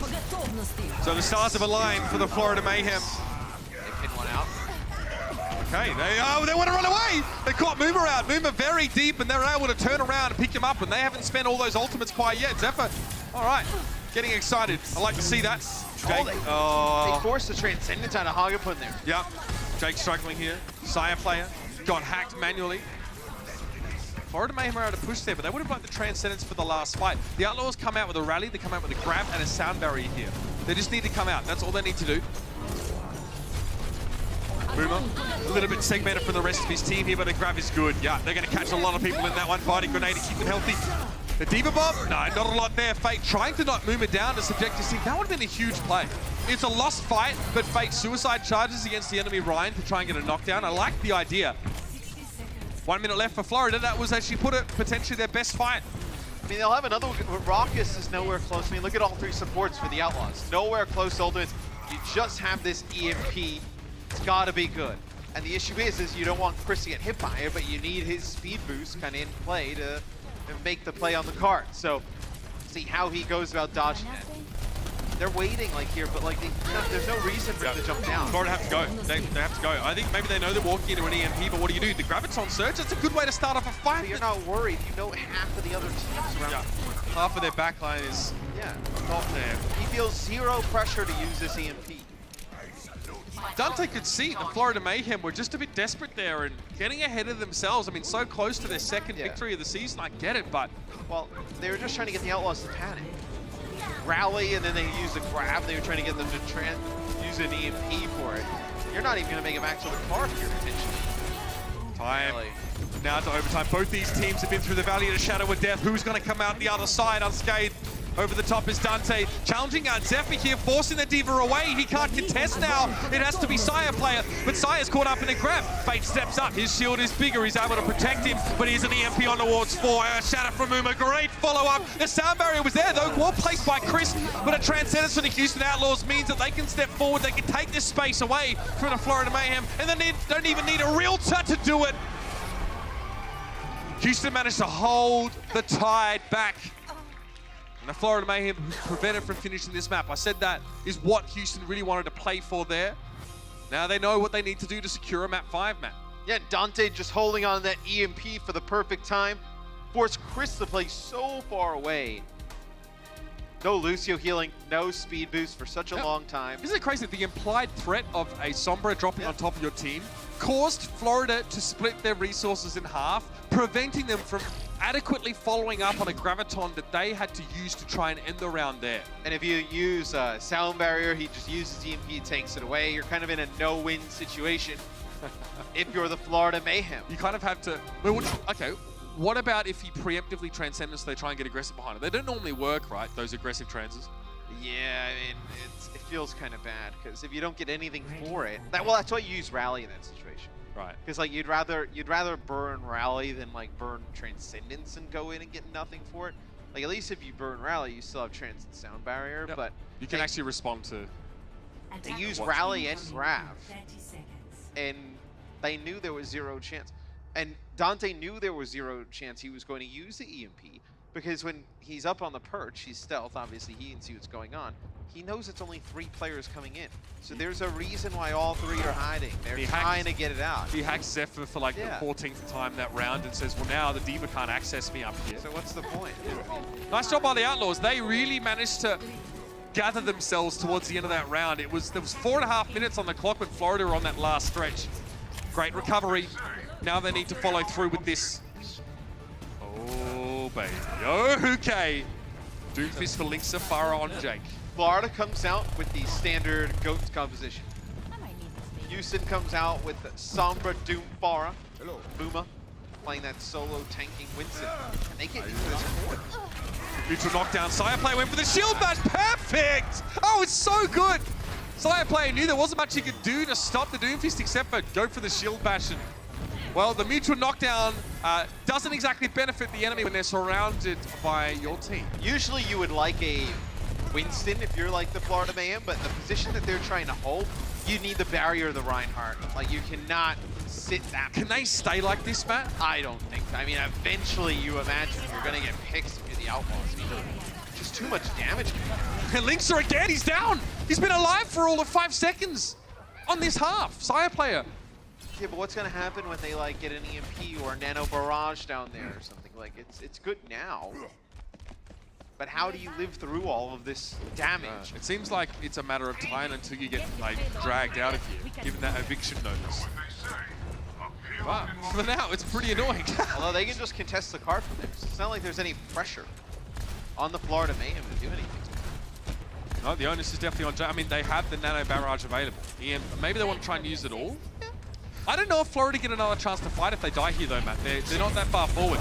Okay, Jake, yeah, it's a tough one to get damage into there, and he's taken down. The Fire Strike from Fate. He's having none of that shenanigans. Jake is brought back to life, and Boink has to give his life in order to do so. Immediately, Jake makes good on his return. He gets rid of Hagapun. A primal rage for Moomer in a small room, generally pretty good, but there's a lot of damage at the behest of the Florida Mayhem, and they channel it to force the Outlaws away.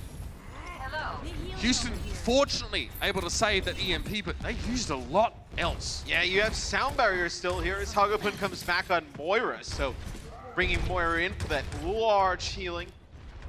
Say down it on the ain't low so, ground. Say it can't end here. Fire at will.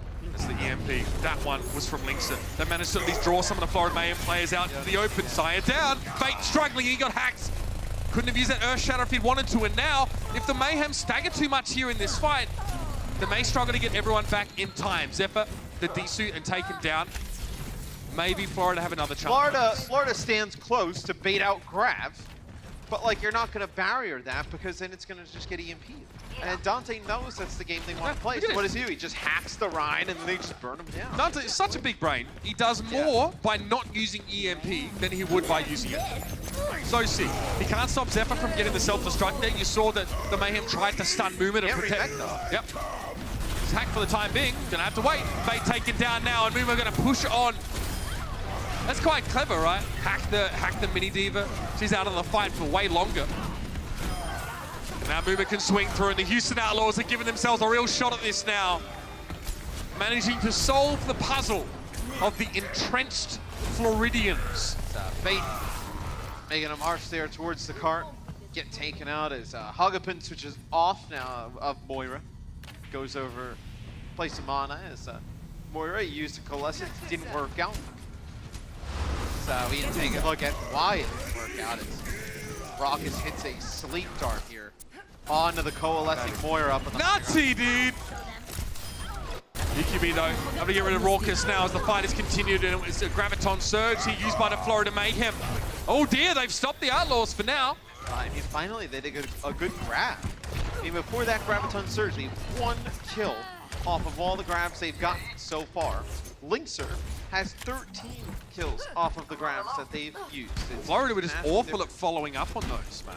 Yeah, I mean, it's been pretty Look, whether that's the grabs didn't come out at the right time, that could also be an issue. It's what we talked about in the last Florida series we casted. There are moments where they put together like some really sick gameplay, and then there are some other times where they just kind of like drop the ball completely. Oh wow, Muma gets BQB there, but he gets stunned up in the earth. Beautiful shatter. Oh, good. Muma thought he was being clever, getting the charge out there, but maybe he didn't want to go that far. Fate saw the gate was down, and he brought the hammer to follow. Well, I mean, that's I feel like what we've talked about is like, well, Chris versus Dante in terms of like holding on sound barrier versus the EMP.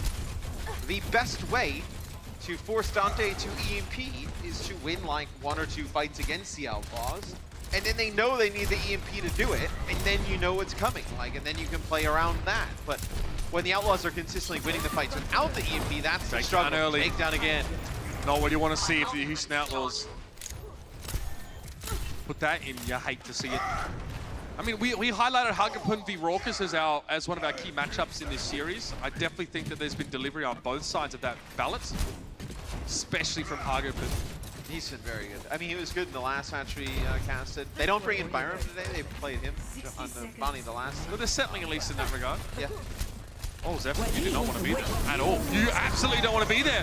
Fate just drops down and finds himself a kill on Raucus. Ana is not mobile enough to escape when Fate drops from the high ground. I don't think the Outlaws expected Florida to take that angle of engagement. And notice they're not just being passive here at the Mayhem. Another thing that's allowing them not to just sit back and let the Outlaws dictate the pace is they're getting aggressive. They're going to use that grab onto Dante there. There is 28 seconds left in this round. Oh, it's not looking good. And this is the match hanging in the balance. The Florida Mayhem doubling their wins for this season with a victory here. Can they do it? 15 seconds remain, and the Houston Outlaws have got to pull out all the stops now. Dante is going to have to use that EMP instead of just threatening it, and he does. He gets 3 with it. Zephyr going for a defensive self-destruct here, and it forces many of the Outlaws back. Good shatter from Muma. Yeah, the follow-up's a little bit slow, but it is there. Muma able to wait a little bit on that shatter, so the Houston Outlaws get to keep going. They're going to be in overtime for the rest of this stage, though. They're going to be fighting to get a time extension at the end of this hangar to try and take this map away. You can fight this again, though, if you're Florida. You definitely come out and fight this one more time. You just junk rush, use what you have. Hagapun stayed on the cart for long enough to potentially give them another fight. They're waiting for Hagapun to get up to the high ground. Here we go. Want to get a speed boost onto the point. Raucus tried to go for a sleep dart, Matt. Didn't connect. Fate had the shield up, and now body grenade is thrown down as Boinker gets hit with it. Fate, he's very scary. A lot of threat being generated by him right now, but the Graviton comes out at just the right time. Lynx is able to restrain the very angry main take for the Florida Mayhem, but Moom is in trouble. He's going to get knocked into enemy territory. Bionic grenade connects onto 3 players. Jake's in trouble. He's down. This is the EMP from Dante. It connects onto 6, but is there enough left for the Houston Outlaws to take this fight back? 2 for Lynx now. He's looking for more. He gets healed up. Stunned once more. Hagapun in the distance is trying to burn him down. He's got 3 in this fight. Can Lynx do it? They got the checkpoint. The Houston Outlaws somehow managed to get through that fight and hang on in this series. And I think when the Florida Mayhem push up, you still had Boink and Raucus on the cart and just feeling like Lynxer from the opposite way. And that's what pushes the cart over the line there. They barely get it, but still, time not in their favor. Only a minute to get it around this corner. They don't have to complete the map. They got to get very close, though. Self-destruct to force the back. Oh, no! They lost Raucus in the blast, but the Graviton's going to turn things around. 3 already, another 2 from Lynxer. He is going to another level right now, and the timing couldn't be any better. Another one fight for the Outlaws, and they come back with an EMP and an Earth Shatter. Victory. And rally. Victory's definitely possible here now. The Florida Mayhem have little to nothing to work with, just really a nano boost from Hagapun. Dante, it's up to him to start this one up. It's up to him to set the wheels in motion for a map 5. He needs an EMP, but he's holding on to it. Sire player, pressured down. 5 players caught out by that one. A biting grenade on towards Fate. He can't do anything. Fate hacked again. He can't even play the game. Dante shuts him down entirely. And our Fate is missing. Sire player out of position, surrounded by Houston Outlaws. They refused to go down. Zephyr returning back to the point now. He gets a body grenade and a hack, and everything is coming out. They're giving it everything. The Outlaws, they just wanted more. Zephyr desuited. Chris trying to get back Rally in coming from spawn. Fade in trouble now. Sire player returns with a rally, but Fade is hacked. He's pushed back. Soundberry even for the Florida Mayhem. Zephyr returns on the Bastion. BKB gets rid of Jake. Rumor trying to stay up and shield Raucus on that backside. He needs to hit with the Bastion. Surely not. This is where it ends. Zephyr back into towards turret mode now. Boink is struggling. Florida Mayhem have brought the house crashing down. It's just Boink. He's trying to hold on. Dante returns with the EMP and Boink gets the sound barrier. It's 2 versus 3 right now, but BQB falls. Dante finds the kill. Boink is down. Zephyr sitting in the back corner. Fade is very low and Jake returns on the Doomfist now. He's got to be out of time, but he's knocked off. I can't believe it. I cannot believe what I've just seen. What? The Bastion switch. What? I've been in this game for a long time and never have I seen a display like that. The Houston Outlaws remain the most vexing team in the Overwatch League. In the Florida Mayhem, they triumph and they get their 2nd win of the season. Wow. That hurts if you're a Houston fan. It was so close. Hurts, what a display, man. Hurts, I would say, is an understatement. Linkser's popping off like crazy at the end. And usually, you know, the Bastion switch at the end, it's a little bit of a joke. It's the so they let Saya get out of the spawn, and he rallies, and then Hagapa nano boosts him to keep him alive solo. And then when the Bastion comes out, they just have they don't want to poke out, and they gotta get rid of the break, but they can't. Oh, what a play. And then Jake comes back on the Doomfist, gets knocked up. Oh. Incredible stuff. And for the Florida Mayhem, they had to work so hard for this victory here. A team under scrutiny, under many questions. But let's go down now and ask some of our own with Danny and Faye. Mitchell, thank you very much, everybody. Give it up for Florida Mayhem and Fate, who is standing right next to me. Congratulations. 2nd win of the season, and it's your 1st win as part of the Florida Mayhem. I'm guessing there's a lot going through your mind right now. Do you have anything you want to say? 아무래도 오늘 승리가 이제 플로리다 팀의 2번째 승리, 또 페이트 선수에게는 또 1번째 플로리다 팀에서 승리인데 좀 굉장히 큰 의미가 있는 승리지 않을까라고 생각을 합니다. 페이트 선수 어떠신가요 지금? 일단 새로운 팀의 첫 승이라 너무 좋고요. 그리고 아직도 좀 몸이 떨리는데 그냥 좀 많이 기쁜 것 같아요.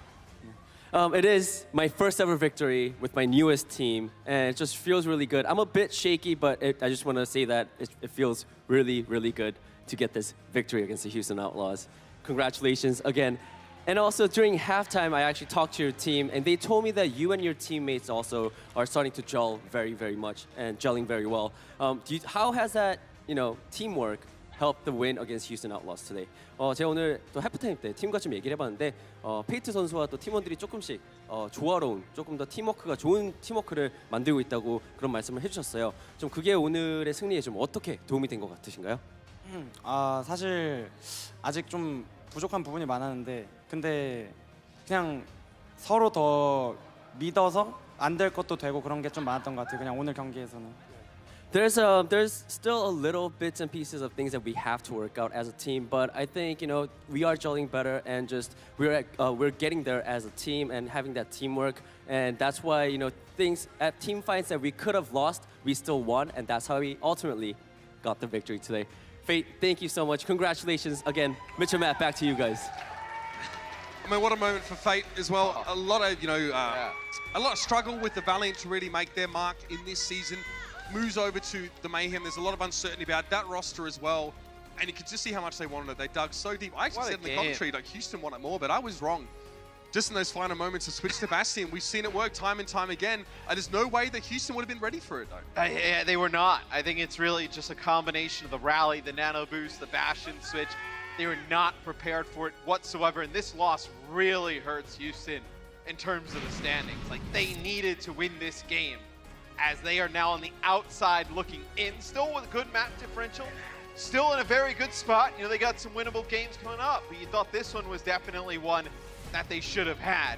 You can't, I think this hurts them more in the overall standings, I feel like, instead of just the stage. I think looking at just the stage, I still think the Outlaws are fine. Yeah, but losing a game they were maybe supposed to win sort of means down the line they might have to win a game Another wake-up call. they were supposed to lose. All right, let's break this down, man. So let's walk through this. So BQB gets a hack here. This allows him to pressure out Fate. They know he doesn't have a bubble. You see repair pack being used on him there. EMP blows everybody up here. So get this from Dante's POV. More kills start to go down, more kills start to go down. So this is where things start to go wrong. So Saya gets rallied, he dies. He should not be allowed to get back into this. So what you're gonna see is the grab being used, Zephyr on the point, he gets hacked, BQB stays alive, you bring back Fate, Hagapun.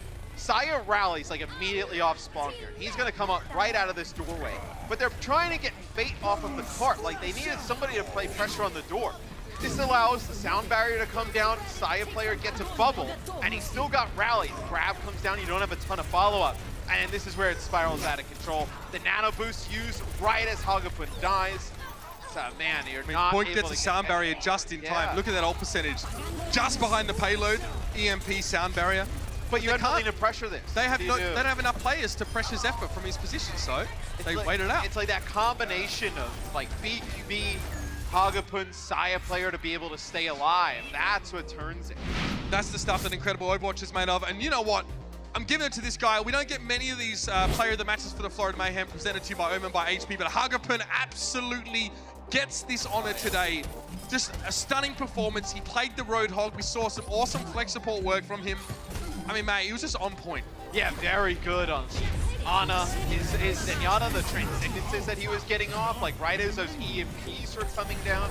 The biotic grenades as well. He was a huge difference for the Florida Mayhem here today. Just great overall team performance there, and big congratulations to the Florida Mayhem. It's been a long road. Hagapun as well, his road has also been long. You know, he even tweeted like a few weeks ago, he was really uncertain about his future. He felt like he wasn't even going to get back onto this roster properly. And we saw Byram, you know, get picked up, and we had the same questions. We see him today, and he just carries. Yeah, I mean, look, he played a good Roadhog. We saw in their last series, they subbed him out for Byram to play some more damage dealers. It didn't work out. I'd like to see them stick with Hagapun, give him some more time going forward. What is this? Coming up next, though, it's going to be great. The Los Angeles Valiant go up against the Vancouver Titans. Stick around, guys. Tune in. Do it for Bumper. We'll see you after the break with that one. Stick around, everybody. It's going to be epic. The Overwatch League is brought to you by T-Mobile, now connecting 99% of Overwatch League fans. Catch your league on America's network, T-Mobile.